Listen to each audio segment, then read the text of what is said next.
Yes, perkenalkan, saya bernama Prabu Siliwangi. Saya ingin bertanya, bagaimana cara saya untuk bisa keluar di hutan belantara ini? Lalu, sang wanita tersebut pun berkata seperti ini. Oh, saya akan menjawab. Iyalah. Dia main game. Kalau kamu ingin keluar dari hutan ini, kamu harus memenuhi syarat dari sana.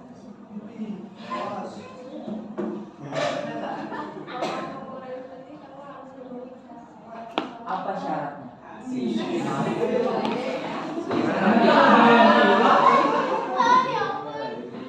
Syaratnya adalah menemani saya kurang lebih 7 hari di rumah saya.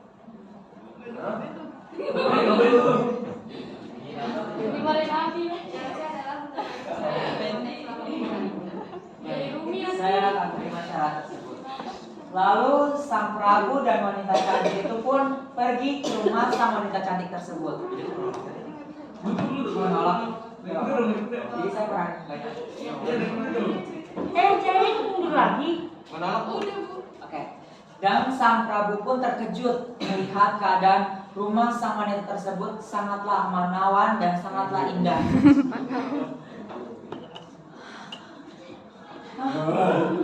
Kok rumah kamu bagus banget? Saya sangat terkejut melihat banyaknya burung dan ornamen-ornamen berkilau ini. Ya memang.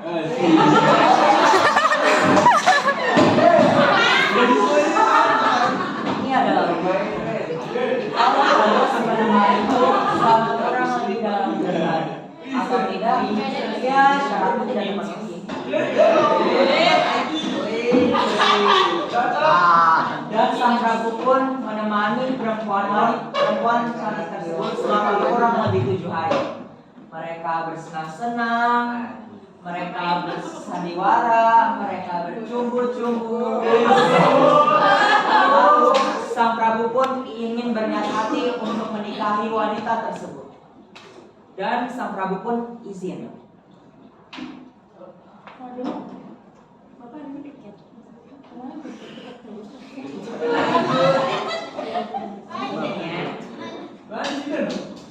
Wahai Nona,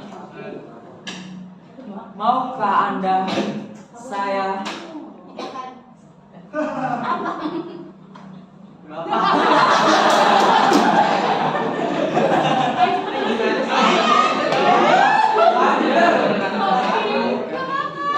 malu Bapak.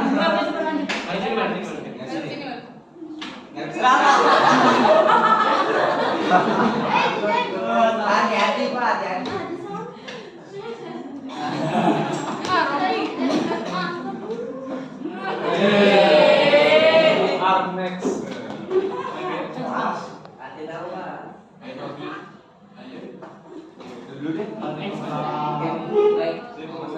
Wahai Nona, maukah kamu menjadi istriku?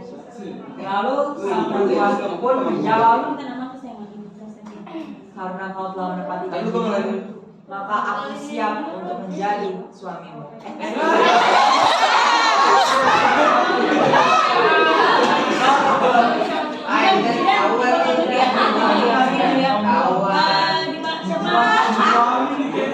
Anayasa, Mas Ayu, Isna, sama Elizabeth, Delisa.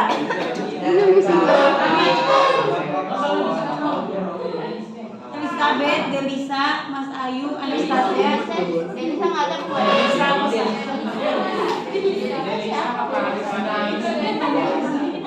Mas Ayu. Belum ya, lu kayak tukang parkir aja. Ada yang mau ngirim? Mau ada sih?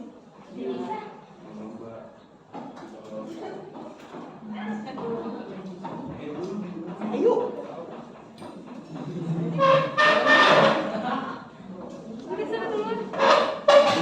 Ya duluan aja Mas Ayu lagi mau benerin itu dulu.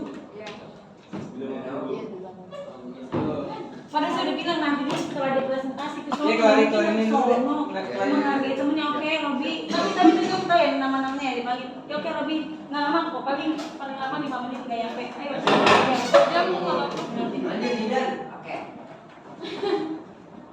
Lalu mereka pun menikah dalam rumah tersebut. Namun sang Prabu Siliwangi pun berpikir, kayaknya aku sudah terlalu lama di tempat ini. Apakah aku harus pergi ya? Karena pastinya aku harus memimpin kerajaanku. Lalu pun sang Prabu izin ke istrinya untuk segera pergi dan menuju istana. Jadi nikah 2 kali ya? 1 kali. Belum. Namanya Dewi apa? Sama dia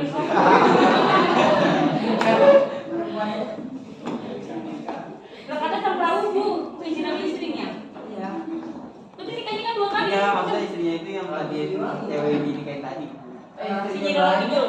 Bukan, itu kan Nyi Roro Kidul. Ini Kadita, anak dari yang istrinya itu yang. Oh iya. Ah, Adita. Hah? Ah, sih. Kadita pada Lisa. Bapak.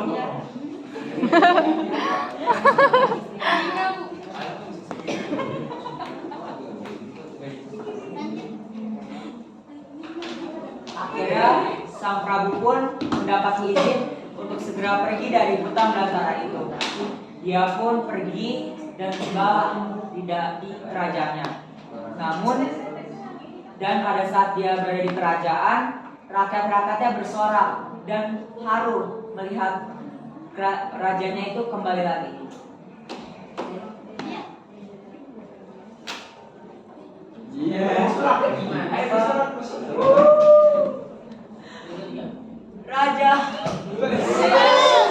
Raja, akhirnya kamu datang, Raja.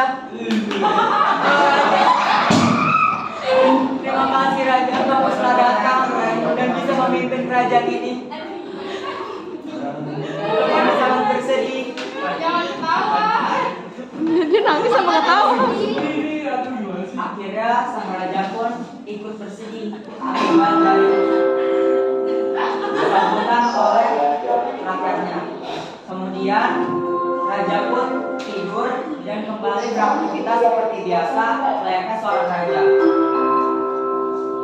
Namun pada suatu malam ada asap berkelap-kelip berwarna hijau menghampiri sang raja dan memberikannya sebuah bayi. Dan sang raja pun terkejut melihat bayi itu ada di sebuah ranjang tepat di sampingnya. Pada saat dia terbangun,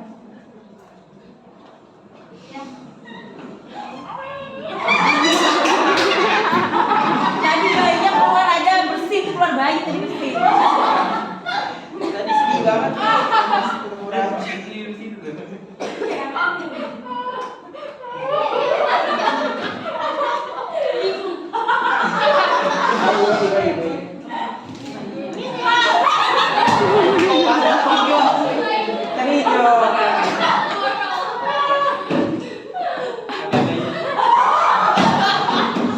bayi siapa ini? Aku tidak mengenal. Tahu nih. Lalu sang raja pun mengambil bayi tersebut dan mengajaknya keluar bilik.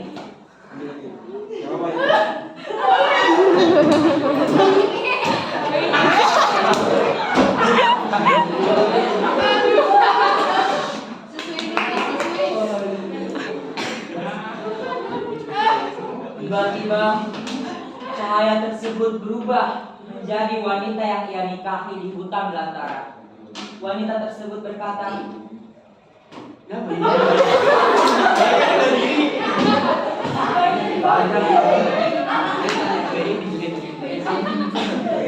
wahai suamiku, aku adalah istrimu yang kau nikahi di hutan belantara. Asal kamu tahu, itu adalah anakmu dari hasil perkawinan kita. Kau harus menjaganya layaknya kau menjaga seorang manusia. Dan aku titipkan ini untuk engkau. Jaga amanahku, atau tidak kau akan menerima sanksi.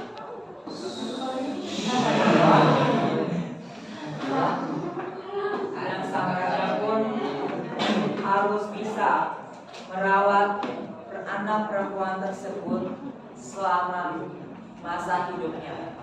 Dan anak perempuan tersebut diberi nama Kadita. Kenapa banyak Kadita pun tumbuh menjadi seorang gadis mulia yang cantik dan dia selalu berbuat baik kepada orang lain. Aduh.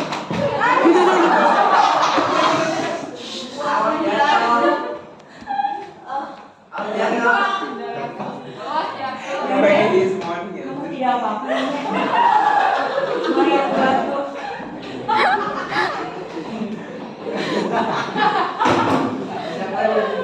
Lain kali hati-hati ya. Nenek, mau aku tolong? Terima kasih cucuku. Rela menolong. Dia di luar. Kurang bakatnya dong. Lalu tiba-tiba sang raja merasa bosan akibat tidak mempunyai seorang istri. Dan dia pun berencana untuk menikah lagi. Namun dia harus meminta izin kepada sang putrinya, yaitu Kadita. Putriku, apa aku boleh duduk di sini? Silakan.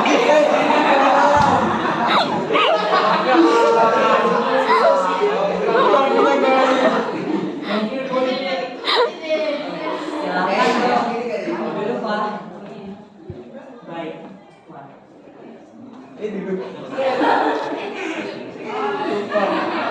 Aku berencana untuk menikah lagi. Ini gak pegelin. Karena aku merasa kesepian. Apakah kamu menyetujui permohonanku? Kita sekolah. Apapun itu untukmu ayahandaku. Apabila itu keputusan yang baik, maka aku akan menerimanya dengan lapang dada. Dan sang Prabu pun menemukan seorang gadis cantik yang bernama Dewi Mutiara. Dan mereka pun menikah dan mengandung seorang anak putra bangsawan yang akan meneruskan tahta kerajaan Prabu Siliwangi keempat.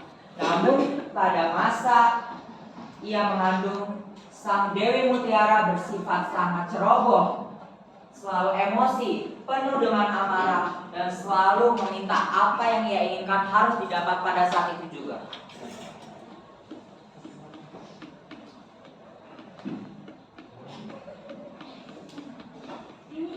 Saya jadi seperti itu ya. Dewi Mutiara. Perutnya enggak. Ini masih besar.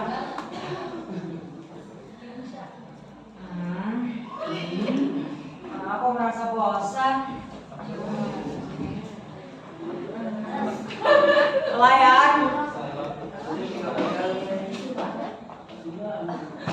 Iya, ada apa, tuanku?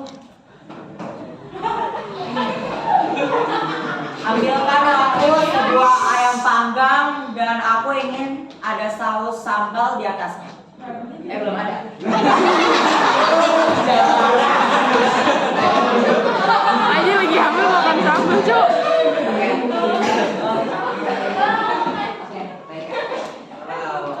Baik Tuan, akan aku segera beri. Gak mau lama, 5 menit harus sampai. Tapi Tuan, ini sangat mustahil karena menggoreng ayam panggang itu tidaklah mudah. Ya kalau misalnya kamu menentang saya bisa aja menyuruh raja untuk memecat kamu. Baik Tuan, saya akan usahakan. Konsekuensinya serius. Ini Tuan ayam panggangnya. Saya mau ganti deh. Saya kayaknya nggak selera sama ayam panggang. Kalau misalnya saya minta jus alpukat dibolehin nggak? Pukul aja pukul. Tapi Tuan, jus alpukat sekarang sedang tidak musim. Bagaimana saya harus mencarinya Pak? Gimana ya? Ya itu sih konsekuensi kamu. Pokoknya saya mau sekarang juga.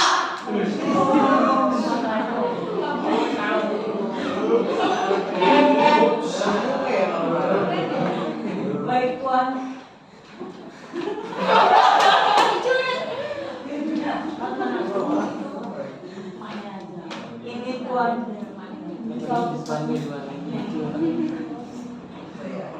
Terima kasih.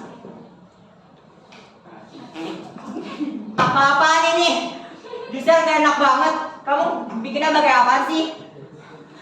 Tuan, itu benar. Saya membeli alpukat di pasar. Kamu berniat meracuni saya apa bagaimana ya? Itu kayak basi tahu gak? Pokoknya saya nggak mau tahu. Kamu akan saya perintahkan untuk dipecat dari kerajaan ini. Tapi Tuan, saya membuka pekerjaan ini untuk bisa mencukupi kebutuhan kehidupan saya, Tuan. Ya itu bukan urusan saya. Silahkan pergi dari kerajaan ini. Raja.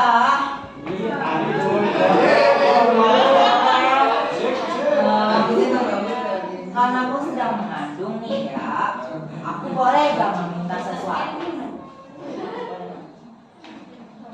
Kamu ingin meminta apa, sayang? Jadi begini, aku berencana untuk membuat pesta besar di kerajaan kita. Kira-kira kamu mau nggak melaksanakan pesta tersebut? Tapi ibu, ini sudah Putri Kadita ya. Tapi ibu, untuk membuat pesta yang besar pasti membutuhkan biaya yang banyak. Apakah kita tidak itu pemborosan? Siapa kamu menentang aku? Kamu kan hanya anak kecil, jadi turuti saja perintahku.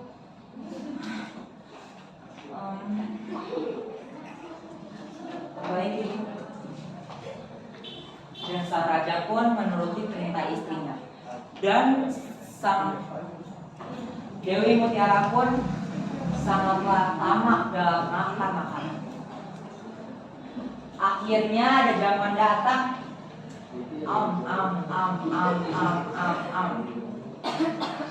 Aduh, kenyangnya. Rajaku, aku ingin meminta sesuatu, boleh nggak? Bagaimana kalau Putri Kadita kita usir aja dari istana? Aku nggak suka melihat dia.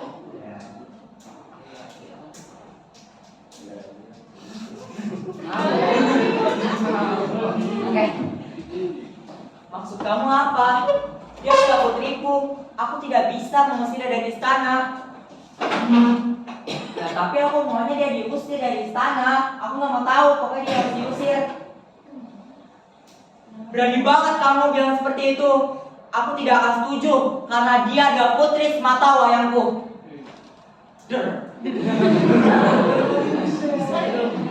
Dan dia pun mendobrak meja dan sang Dewi Mutiara pun kesal dengan perbuatan sang raja. Dan dia pergi ke hutan belantara untuk menemui seorang dukun yang memiliki ilmu yang sangat sakti.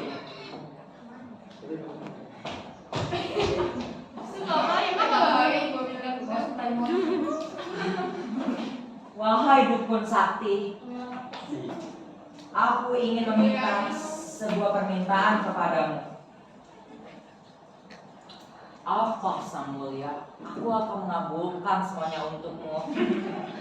Asalkan kamu memberikan aku sebuah, ya pasti kamu tahu lah.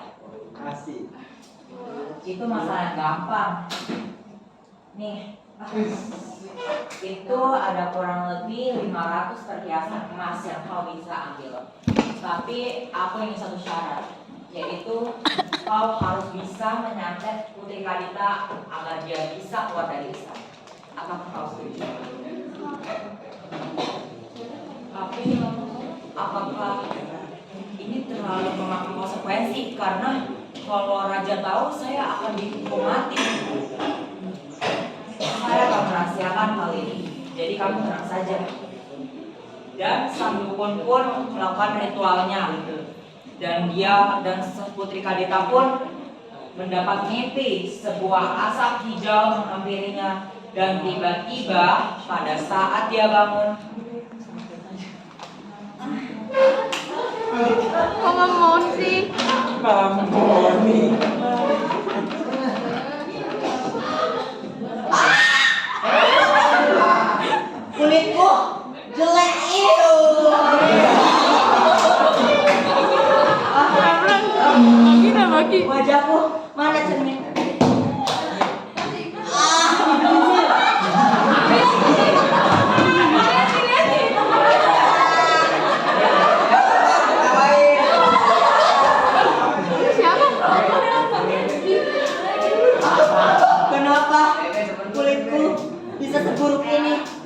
Ini. Lu nanya ke siapa? Ya dong, lanjut ya.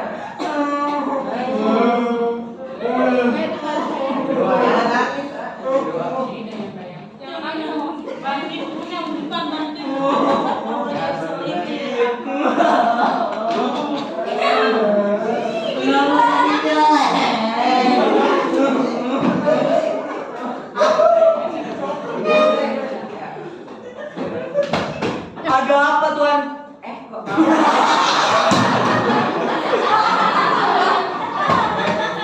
putriku, kamu kenapa? Ih.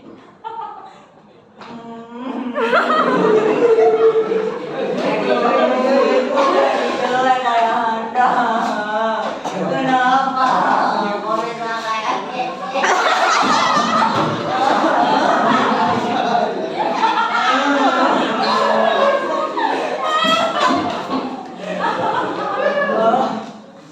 Kemarilah. Beli.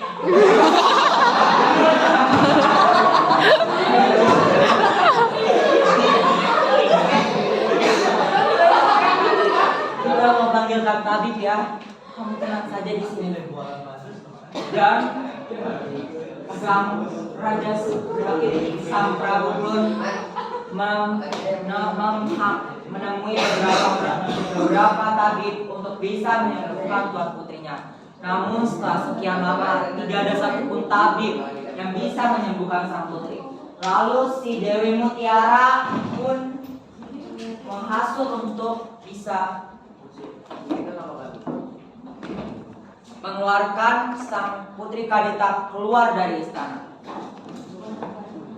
Silent.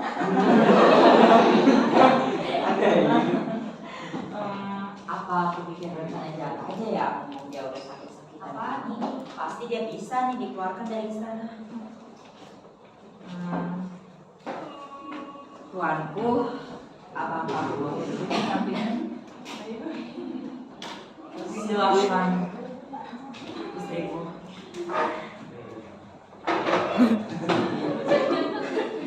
Apakah tidak kasihan dengan masyarakat dengan rakyat kita? Takutnya penyakit sang putri Kadita itu sangatlah parah. Lebih baik kita keluarkan saja dia dari istana untuk bisa menutupi aib dari kita, bukan? Iya, lagi Bu.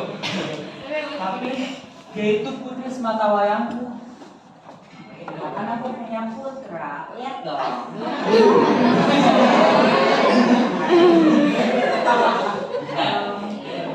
Berapa menit aja? Udah setengah jam.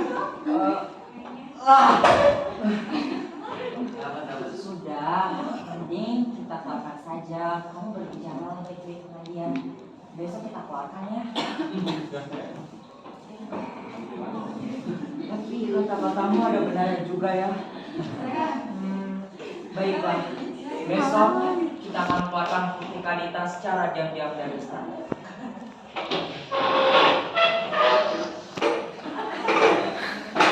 Ceritanya putri Kadita pakai juga. Lagi dong. Ada di mana? Mengapa kamu tega mengeluarkan aku dari istana? Biar keren. Maafkan aku, sayang. Kamu harus aku keluarkan. Sebetulnya aku tidak ikhlas mengeluarkan, tapi ini sudah keputusanku.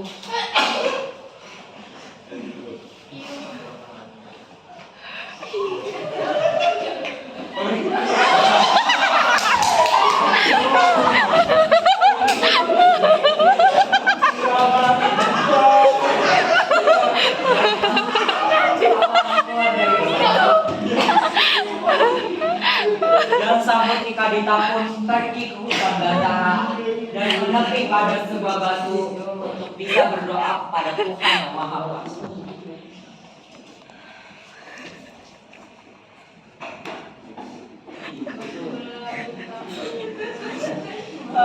Lu liatin Berikan aku petunjuk agar aku bisa sembuh dari penyakit ini. Aku malu Tuhan. Aku menyerahkan diriku kepadamu.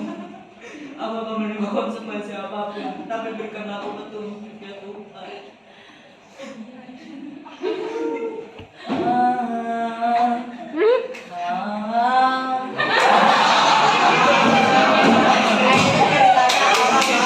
Itu suara ibunya jadi kemakante.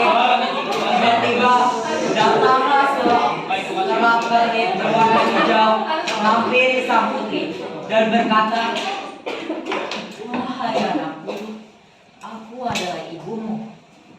Hah? Suara siapa itu? Aku adalah ibumu.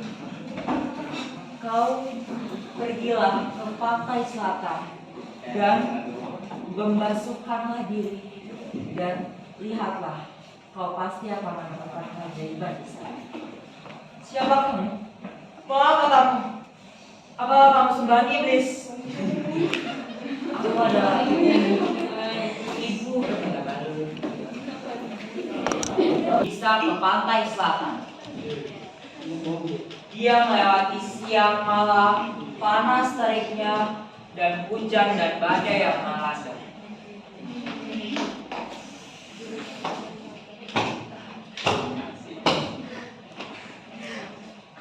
Panas. Siapa?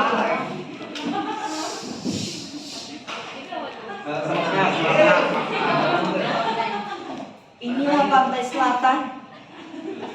Akhirnya sang putri Kadita pun memutuskan untuk menceburkan diri ke pantai selatan. Namun ia ragu karena apakah itu hanya omongan semata atau bukan. Namun ada bisikan ibunya lagi.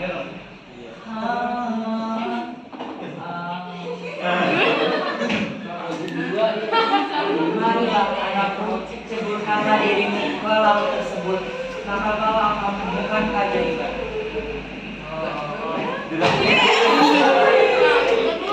Dia pun menceburkan diri ke laut tersebut. Dia